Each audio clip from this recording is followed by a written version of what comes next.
ഒന്നും പറയണ്ട, ഈ വീട്ടിലെ ഫ്യൂസ് വരാനൊന്നും പറ്റില്ല. എന്നാ മേഡം പൈസ അടയ്ക്ക്. 6000 രൂപയെ ഞങ്ങൾ ഇത്ര കറണ്ട് ഒന്നും ഉപയോഗിച്ചിട്ടില്ല. അതൊന്നും എനിക്കറിയില്ല. എന്റെ ഡ്യൂട്ടി ഇന്ന് ഫ്യൂസ് ഊരലാണ്. ഫ്യൂസ് എങ്ങാനും ഊരിയ തനിക്കെതിരെ പീഡന കേസിന് ഞാൻ പരാതി കൊടുക്കും. ഈ പെണ്ണും പിള്ളേരെ കൂടി ഞാൻ തോറ്റു. സാറേ, ആ 702, 150 വീട്ടിലത്തെ ഫ്യൂസ് ഊരാൻ അവിടുത്തെ ഒരു സ്ത്രീ ഉണ്ട്, അവർ സമ്മതിക്കണില്ല. അതൊക്കെ ഞാൻ സംസാരിച്ചു സാറേ. അവരെന്നെ സ്ത്രീ പീഡന കേസിൽ കൊടുക്കുന്ന പറയണത്. ഞാൻ വരാം, നമുക്ക് ഒന്നിച്ചു പോവാം. എന്നാൽ നാളെ പോവാം, സാറ് വന്നാൽ മതി. രമേശ, ഞാൻ പല ഓഫീസിലും വർക്ക് ചെയ്തിട്ടുണ്ട്. നിനക്ക് എൻ്റെ അത്ര ലോകപരിചയമില്ല. സാർ അത് പറഞ്ഞത് ശരിയാണ്. നമ്മൾ ഒരു വീട്ടിൽ പോയ ഉടനെ പാഞ്ഞു പോയി ഫീസൂരുമല്ല വേണ്ടു. അവരെ പറഞ്ഞ് കാര്യങ്ങൾ മനസ്സിലാക്കിയിട്ട് നമുക്ക് പൈസ മേടിക്കാം. അങ്ങനെയാണെങ്കിൽ സാറിൻ്റെ എക്സ്പീരിയൻസ് ഒന്ന് കാണിച്ചു തരൂ.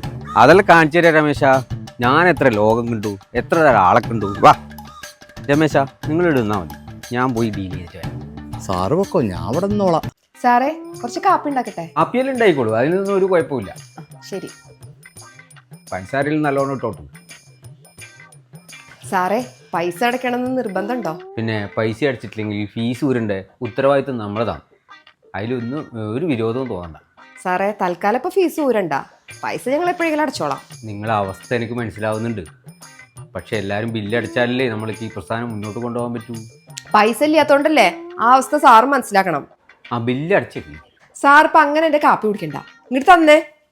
ഇതാ, ഈ കാപ്പി ഡാഡി കുടിച്ചോളൂ.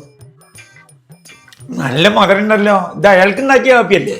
ആ എഞ്ചിനീയർ ഇപ്പം അങ്ങനെ കാപ്പിയൊന്നും കുടിക്കണ്ട, നമ്മുടെ ഫ്യൂസ് ഊരാൻ വന്നല്ലേ. നിങ്ങൾക്ക് ഉണ്ടാക്കിയ കാപ്പി നല്ല ടേസ്റ്റാ. എന്ത് സുമിത്രേ, നമ്മൾ എത്ര ഓഫീസർമാരെ കണ്ടിട്ടുണ്ട്. നമ്മൾ കാശടയ്ക്കാനൊന്നും പോവില്ല, അയാളോട് പോകാൻ പറയും. അല്ല പിന്നെ സാറ് പോയേ, ഞങ്ങൾ പൈസ ഒന്നും അടയ്ക്കാൻ പോകുന്നില്ല. ഇങ്ങനെ പലരും വരും, നമ്മളത് കണ്ടിട്ടൊന്നും പേടിക്കണ്ട. രമേശ, ഇനി ഒന്നും നോക്കണ്ട, ഫീസ് ഊരി. ഇപ്പൊ ഊര സാറേ. ഇപ്പം വേണ്ട, നാളെ വന്ന് ഊരിക്കോ. എനക്ക് തല്ലൊന്നും കൊള്ളാൻ കഴിയില്ല. ഈ നാട്ടുകാരെ നന്നാക്കാനൊന്നും എന്നെ കൊണ്ട് പറ്റൂല. ഇതെല്ലാം നിന്റെ ജോലിയാന്ന്.